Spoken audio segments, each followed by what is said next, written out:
CBSE class 12 के धुरंधरों, math की सारी चिंता खत्म, क्योंकि बलून मैथ्स वर्ड 1 आपकी प्रिपरेशन करा रहा है मैथमेटिक्स की 9, 10, 11, 12 एकेडमिक लेवल। तो अगर आप चैनल पर नए हो तो चैनल को सब्सक्राइब कीजिए, अपने दोस्तों को भी बताइए। और जो फर्स्ट चैप्टर है रिलेशन एंड फंक्शन, उसके दूसरे वाले एक्सरसाइज यानी कि 1.2 की तरफ हम लोग बढ़ चुके हैं, और उसके पहले लगा रहे हैं उसका एग्जाम्पल नंबर 12 तक हम लोग सॉल्व कर चुके हैं। आज स्टार्ट करना है एग्जाम्पल नंबर 13 से। तो एग्जाम्पल नंबर 13 देखिए क्या है।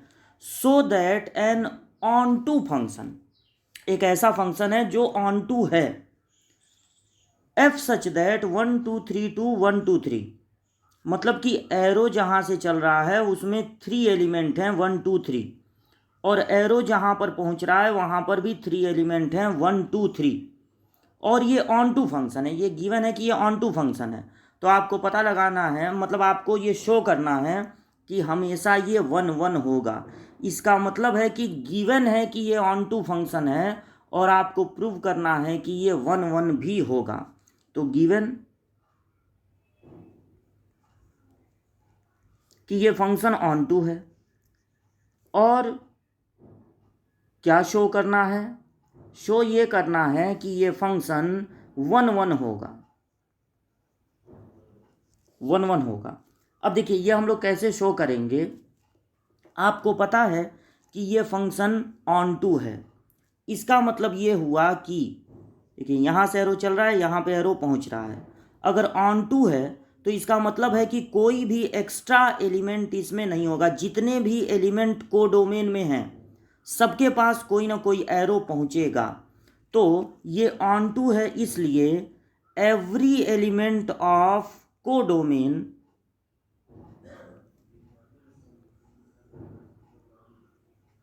every element of codomain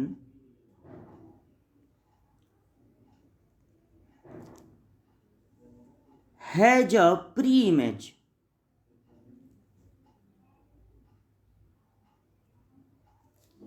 ठीक, हर एलिमेंट का कोई ना कोई प्री इमेज होगा। Since domain has only 3 element,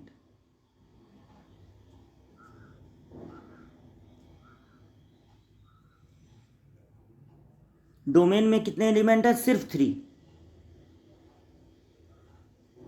therefore no any element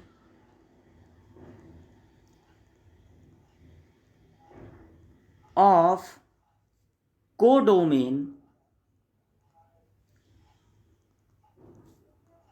has more than 1 pre image.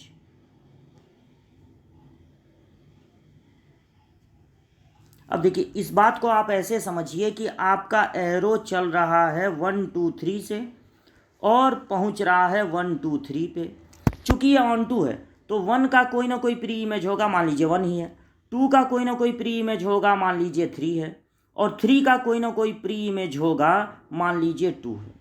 अगर यहाँ पर मोर देन 3 एलिमेंट होते, जैसे कि यहाँ पर 4 भी होता, तो इन तीनों में से किसी न किसी का प्री इमेज 4 भी हो जाता, और तब यहाँ पर कहीं ना कहीं 2 एरो जरूर पहुँचता, 2 एरो जरूर पहुँचता कहीं ना कहीं।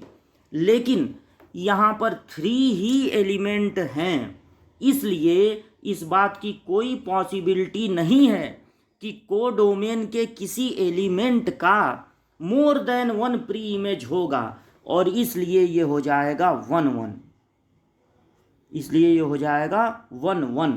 तो यही आपको सॉल्यूशन लिख देना है। अब बढ़ते हैं आगे, इसको आप नोट कर लीजिएगा वीडियो रोक के। अब बढ़ते हैं आगे और देखते हैं नेक्स्ट क्वेश्चन क्या है। तो नेक्स्ट क्वेश्चन है कि सो दैट 1 1 फंक्शन, अब वही क्वेश्चन रिपीट कर दिया गया है, इस बार दिया गया है 1 1 मस्ट बी ऑन टू। तो एक बार फिर एरो चल रहा है 1 2 3 से और पहुंच रहा है 1 2 3 पे, लेकिन इस बार गिवन है कि ये 1 1 है, और आपको ये प्रूव करना है, शो करना है कि ये ऑन टू होगा, ऑन टू होगा। तो अगर ये 1 1 है तो इसका मतलब है कि एवरी एलिमेंट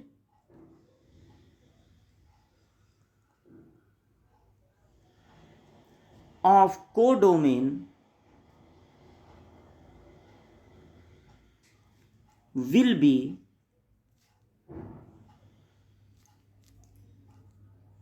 single इमेज। जो भी एलिमेंट होगा वो सिंगल इमेज होगा, किसी दो एलिमेंट का इमेज नहीं होगा, क्योंकि ये 1 1 है, क्योंकि ये 1 1 है।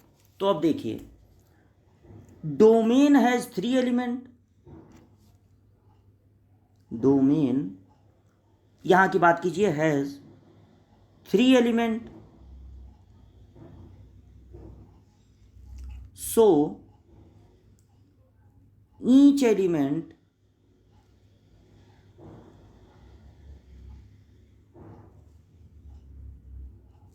Has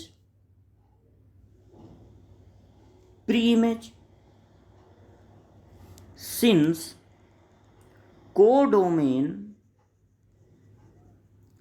has only 3 elements। देखिए, सबसे पहले हमने ये बताया कि चूंकि ये 1 1 है, 1 1 होने के कारण एवरी एलिमेंट ऑफ कोडोमेन, जितने भी कोडोमेन के एलिमेंट हैं, विल बी सिंगल इमेज, वो सिंगल इमेज होंगे। और या तो ऐसा हो सकता है कि इमेज हो ही ना। तो यही हमको प्रूव करना है कि हर जगह एरो पहुंचेगा। तो हम इसके बाद क्या बता देंगे कि डोमेन में 3 एलिमेंट हैं, तो इन तीनों के अलग अलग प्री इमेज होंगे। Each element has preimage. चूंकि कोडोमेन में 3 एलिमेंट ही हैं, therefore there will be no extra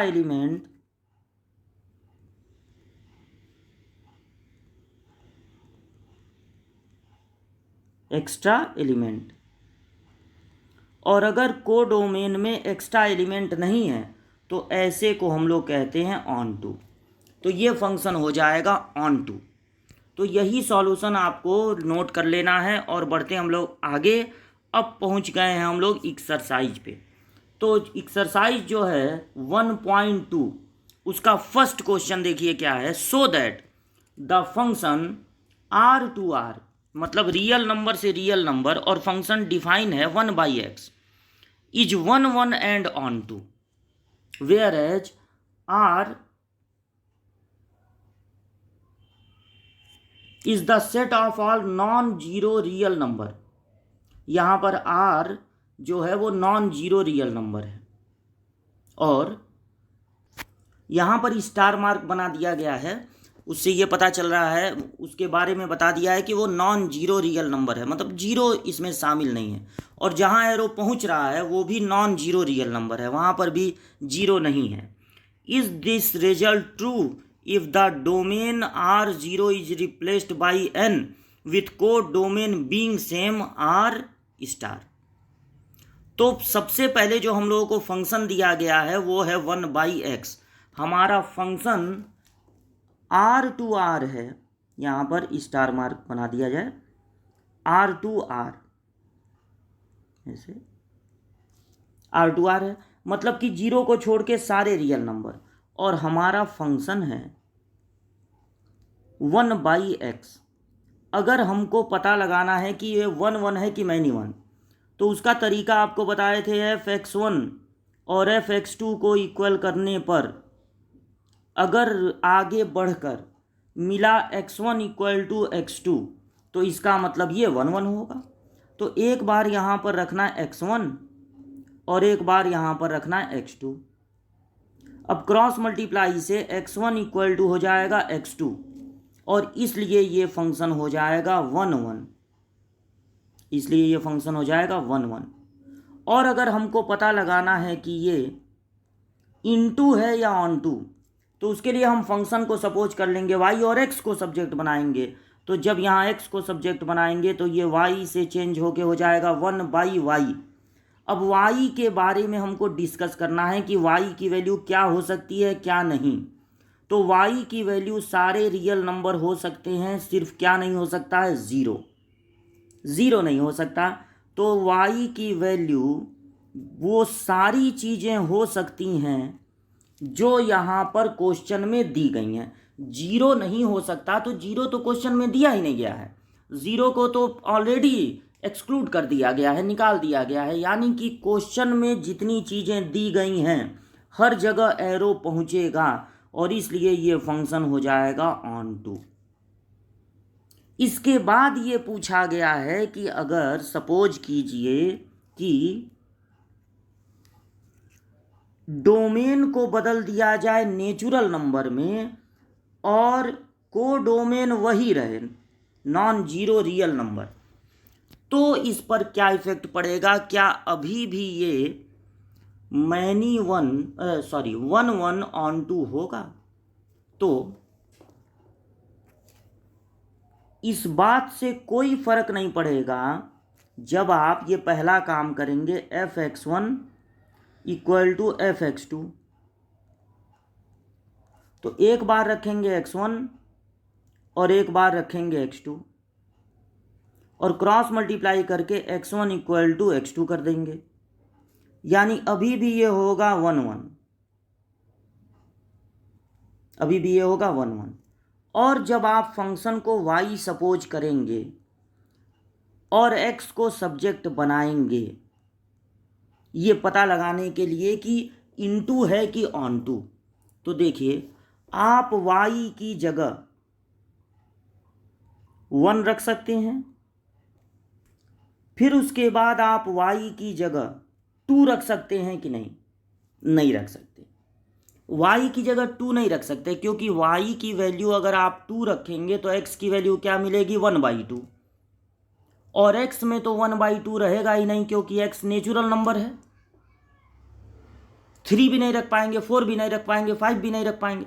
आप y की जगह सिर्फ 1, 1/2, 1/3, 1/4 ये सब रख लेंगे, ताकि 1/2 रखेंगे तो मिलेगा 2, x की वैल्यू 2 हो सकती है, 1/3, 1/4।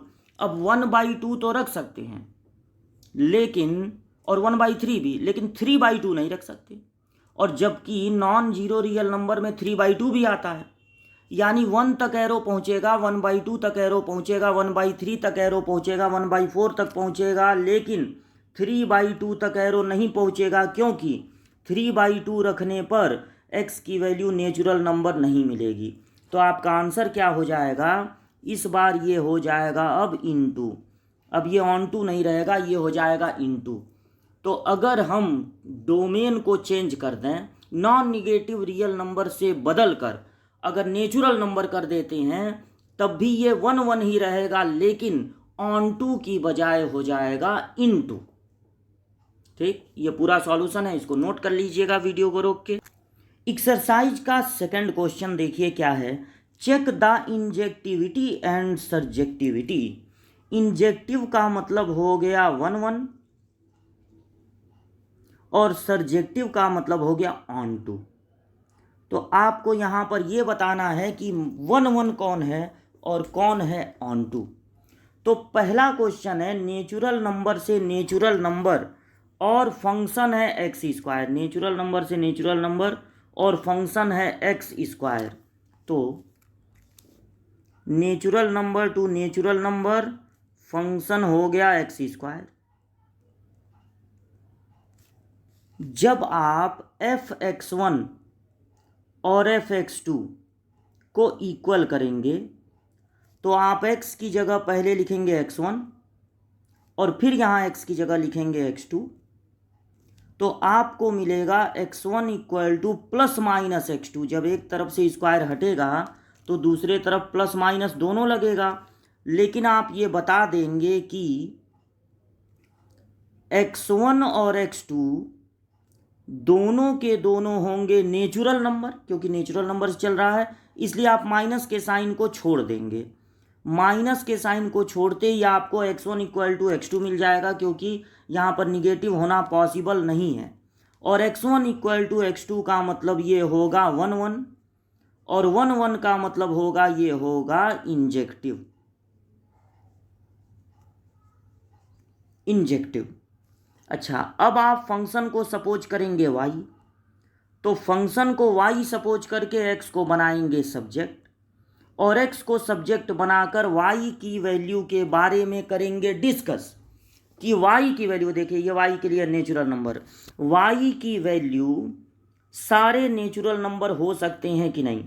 तो देखिए x भी होना चाहिए नेचुरल नंबर, तो अगर आप y की वैल्यू 1 रखते हैं तो ठीक है, और फिर डायरेक्ट 4 रखते हैं तो ठीक है, फिर डायरेक्ट 9 रखते हैं तो ठीक है, क्योंकि 1 जब रखेंगे तो उसका रूट 1 होगा नेचुरल नंबर, जब आप 4 रखेंगे तो उसका रूट 2 आएगा नेचुरल नंबर, लेकिन 1 और 4 के बीच में 2 आता है, 3 आता है नेचुरल नंबर की अगर बात करें, 2 और 3 भी आते हैं, लेकिन आप यहाँ पर 2 नहीं रख सकते हैं, क्योंकि अगर आप यहाँ पर 2 रखेंगे तो x की वैल्यू भी तो नेचुरल नंबर आनी चाहिए, तो x की वैल्यू आ जाएगी रूट 2, नेचुरल नंबर नहीं रहेगा, तो आप y की जगह 2 नहीं रख सकते, 3 नहीं रख सकते, 5, 6, 7, 8 नहीं रख सकते। तो बहुत सारे ऐसे नंबर होंगे जो किसी भी डोमेन के एलिमेंट का इमेज नहीं होंगे, यानी हर जगह एरो नहीं पहुंचेगा, कुछ जगह पहुंचे कुछ जगह नहीं, तो ये यानी हो जाएगा इनटू। इनटू होने का मतलब है नॉट सर्जेक्टिव, ये नॉट सर्जेक्टिव होगा। तो जो फर्स्ट का आंसर है वो होगा कि ये जो फंक्शन है n to n पे वो इंजेक्टिव है लेकिन सर्जेक्टिव नहीं। इसको नोट कर लीजिएगा। बढ़ते हैं अगले क्वेश्चन की ओर। नेक्स्ट क्वेश्चन देखिए हम लोगों का है z टू z पे फंक्शन है एक्स स्क्वायर। z का मतलब हो गया इंटीजर, z टू z पे फंक्शन है एक्स स्क्वायर। अब देखिए क्या होगा जब आप f(x1) को f(x2) के इक्वल करेंगे, f(x1) इक्वल टू f(x2), तो एक बार आप यहाँ रखेंगे x1 और एक बार आप यहाँ रखेंगे x2, तो आपको मिलेगा x1 equal two plus minus x2। और पिछले क्वेश्चन की तरह ये नेचुरल नंबर तो है नहीं, तो इंटीजर है, इंटीजर निगेटिव भी होते हैं, यानी कि आपको यहाँ पर माइनस नहीं छोड़ना है, यहाँ माइनस हो सकता है, इसलिए x1 इक्वल टू x2 ना मिल के x1 equal two plus minus x2 मिला, तो ये होगा मैनी वन। मैनी वन होने का मतलब है कि ये होगा नॉट इंजेक्टिव, नॉट इंजेक्टिव। ठीक, अब अगर आप फंक्शन को सपोज करते हैं y और x को बनाते हैं सब्जेक्ट, तो आपको ये सोचना है कि आप y की जगह सारे इंटीजर रख सकते हैं कि नहीं। देखिए y पे लगा हुआ है रूट और इंटीजर में निगेटिव नंबर भी आते हैं, तो y की वैल्यू होनी चाहिए नॉन निगेटिव इंटीजर, यानी सारे इंटीजर नहीं, निगेटिव नंबर इमेजिनरी हो जाएगा, नॉन निगेटिव इंटीजर। आप यहाँ पर या तो 0 रख सकते हैं या फिर रख सकते हैं पॉजिटिव नंबर्स को। तो नॉन निगेटिव अगर आया, सारे जेड के पास एरो नहीं पहुँचेगा, इसलिए ये हो जाएगा इनटू, इसलिए ये हो जाएगा नॉट सर्जेक्टिव,